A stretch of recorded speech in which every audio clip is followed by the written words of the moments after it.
storm coverage presented by Lindo's Group of Companies. I'm Glenn Jones. Today, Bermuda is facing its biggest threat thus far of the current hurricane season. We're talking, of course, about Hurricane Larry, now a Category 2 storm. Its closest point of approach to our east expected at around 3 p.m. this afternoon. 30 to 40 knot winds is what we can expect. That's between 34 and 46 miles per hour, gusts up to 57 miles per hour. Let's take a look outside right now at Whale Watch Park on the South Shore. That's where we can expect most of the wave and swell action today as Hurricane Larry makes its pass. So we don't call this stay ready coverage for nothing. We want to get you ready for everything that is supposed to happen today, and we have two guests to help us do that. Minister of National Security, Renee Ming, who is also the chairperson of the Emergency Measures Organization. But we're going to start with Dr. Mark Bouchard, the director of the Bermuda Weather Service, with the latest vitals on the storm. So Mark, walk us through it, please. Thanks very much, Glenn, and good morning, Minister. Good morning, Bermuda, from here at the Bermuda Weather Service at LF Wade International Airport. If I could have the first image that we provided. Thanks very much. So Hurricane Larry is currently a Category 2 storm with 85 knot winds in its center, with gusts to 105 knots, or the sustained winds are 100 miles an hour. Central pressure is about 968 millibars, and it's currently approximately 208 miles from the island, and it's moving north-northwest at about 16 miles an hour. Closest point of approach remains at around 160 miles. That's 140 nautical miles to the east-northeast at 2 to 3 p.m. this afternoon. Now, when we get down to the sort of this level of detail as storms are going past us, we can't afford to be too precise, but the official closest point of approach is 3 p.m. this afternoon. Anytime early this afternoon, we can expect the worst conditions, however.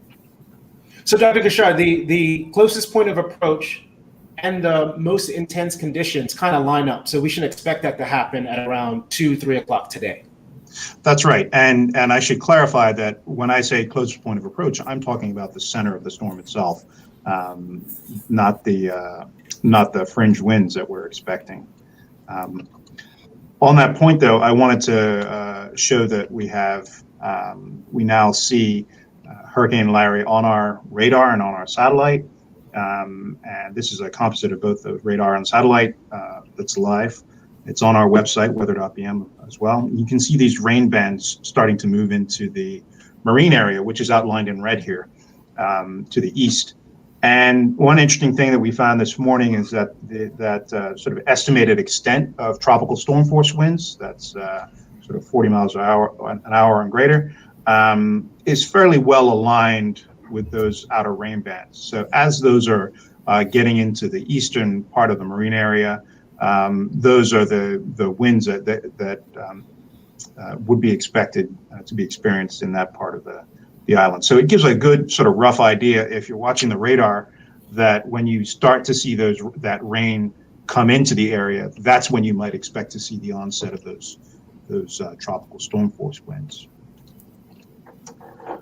Now, in addition to that, just move along. Yeah, so that kind of segues nicely to the actual forecast track that we have that's valid just at 9 a.m. this morning. You can see a few things here. The blue is that extent of tropical storm force winds around the center. The center being here. This is Hurricane Larry. The yellow is 50 knot winds, and the red is hurricane force winds, and we're certainly not expecting to get into any of those. But if we sort of progress through time, this is a sort of 1 hourly forecast of the sort of progression of Hurricane Larry. We can see that anytime after sort of 11 or noon, we can start to expect to experience tropical storm force winds in probably the eastern parishes. Now, I should say that these are marginal tropical storm force winds. We're not expecting really vigorous 50 knot winds or anything like that. But you can also sort of see that it kind of bisects the island as per the forecast. So as we get towards the closest point of approach, those worst conditions are on us, and then moving past into this evening, we can expect those tropical storm force winds to be out of the area. And finally, I did want to show again that Hurricane Larry is indeed being picked up by our radar. Often, as we get into these situations, the sort of flow of information swaps direction. We're often getting a lot of information from the U.S. National Hurricane Center in Miami, who's charged with sort of providing lots of data and insights about where these storms are going. We, of course, at the Bermuda Weather Service are charged with forecasting the local conditions. When a storm gets this close, though, we're now feeding data and information back to the National Hurricane Center so that they can get a firm fix on where the center of the storm is. We're doing additional observations and weather balloon launches to get that information into computer models and feed that data straight back to the Hurricane Center. And so there's this really good partnership, this international collaboration that we have with the U.S. Authorities to get the latest and most accurate information to the public. The final comment I want to say about this this animation of the radar is that you can see the very tight sort of changes, the very tight gradients in rainfall, and so you can expect that as the sort of rain bands approach us, that the onset of sort of the worst conditions, the rainfall and those tropical storm force winds might be very short period. Dr. Guichard, if I could just go back to the slide you mentioned earlier, just a question about it, because it sounds like you're saying this could be a storm that shapes up very differently for people in the East End, like where Minister Ming is from, as opposed to people in the West End. I'm from Spring Benning. So we might get different kinds of storms today. Absolutely, Glenn. And I think it's easy to focus on that very fine detail, but I want to sort of highlight that as much as we can see these this level of detail on the screen in front of us, and we make these projections that have to have sort of firm timelines and everything, this is the weather we're talking about. So there is some subject to change. At the moment, though, it looks like the eastern parishes are going to be, well, of course, the eastern parishes are going to be closer to the center of the storm. So it means that the eastern parishes are more likely to get into these rain bands and more likely to get the tropical storm force winds than the western parishes. But being from the East End myself, I can say we can handle it. I know the minister would probably say the same thing. In fact, let's bring her into the conversation now, because Minister, it does seem like this is a storm where maybe starting 3 days ago, it has behaved right along its forecast track. And I hope that makes it easier for you to plan from a national security and public health standpoint.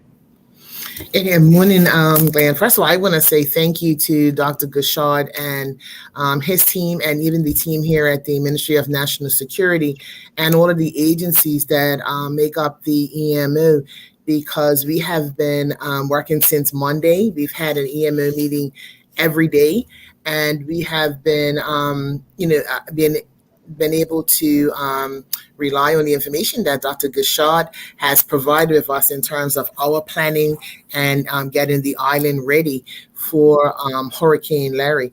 We have much confidence in Dr. Guichard's projections, and you are correct that the past few days, there hasn't been much change in what was originally predicted to us. And so, and for that, to be quite honest, we're quite grateful that the island will get more of a brush rather than like a direct hit. For these things, we're grateful. And again, I'd like to thank Dr. Guichard, because we had everybody on a call on Monday. It was a public holiday, but the hurricane recognizes no public holiday. So, and I would like to also just accolade what Dr. Guichard said. I'm pretty sure that my people in the East can handle it. I know you take every opportunity. So let me ask you then about some of the things people are wondering about at home. The causeway, buses, ferries. What are your expectations throughout the day about the accessibility of those things, those government services? Okay. Obviously, we're monitoring constantly, and public safety, of course, is of paramount importance to us.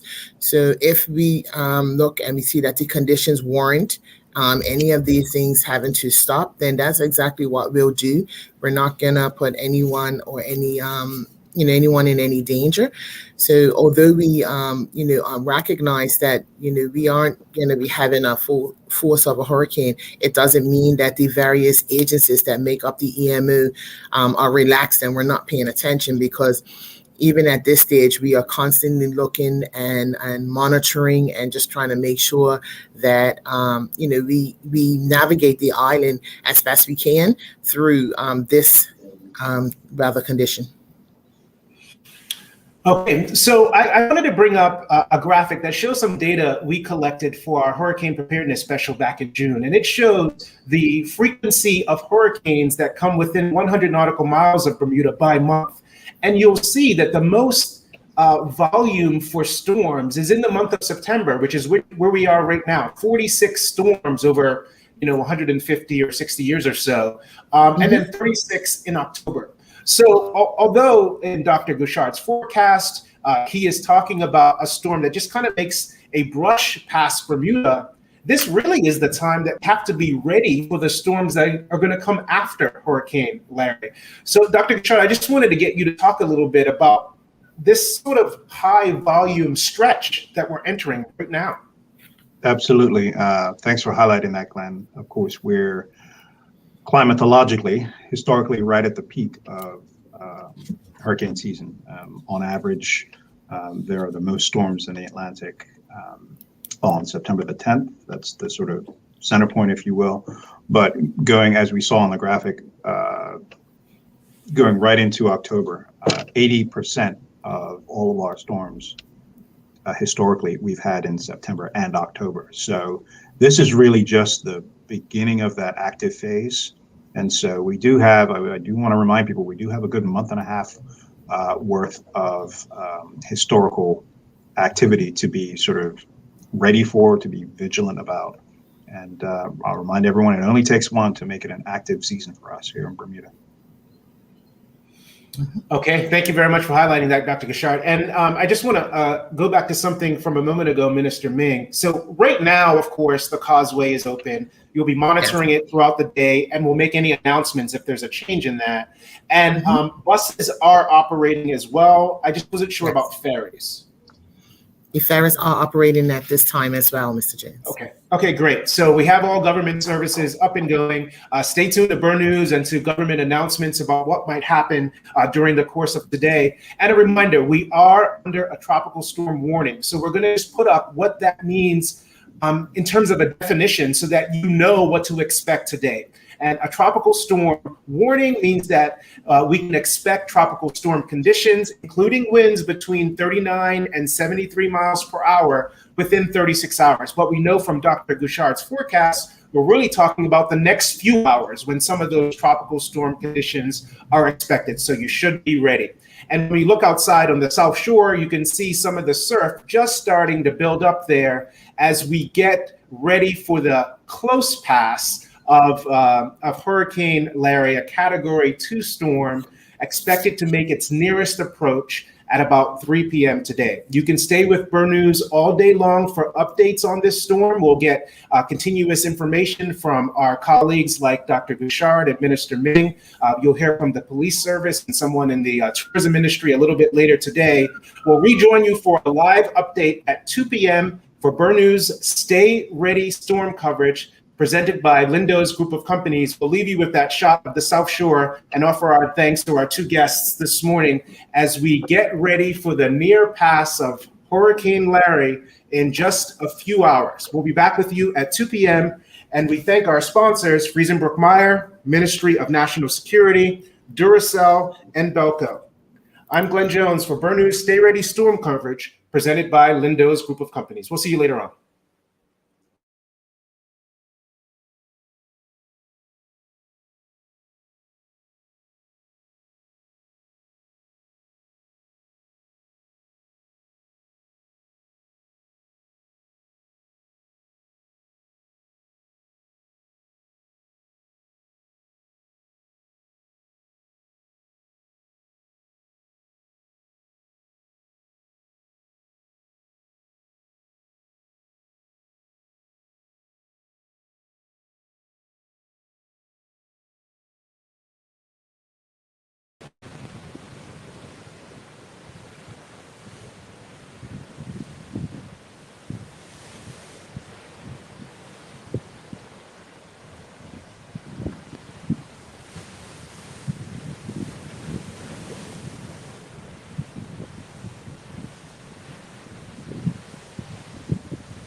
Can you hand me the Lindo's bags, please? What do you need the Lindo's bags for? I have everything I need for the hurricane in these bags. Mommy, are these batteries for the flashlight? Oh no, these batteries are for your father's Xbox controller.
Hey, have you guys seen this thing? Duracell has a power bank that would be clutch if the power goes out during a storm. On one charge, it can fuel your smartphone from empty to full 3 times and works with most devices that use a USB cord. Listen, even when the power isn't out, you can use this thing to keep your devices powered while you're on the go. That way, no matter what's happening or where you are, you can get the latest information from Burn News.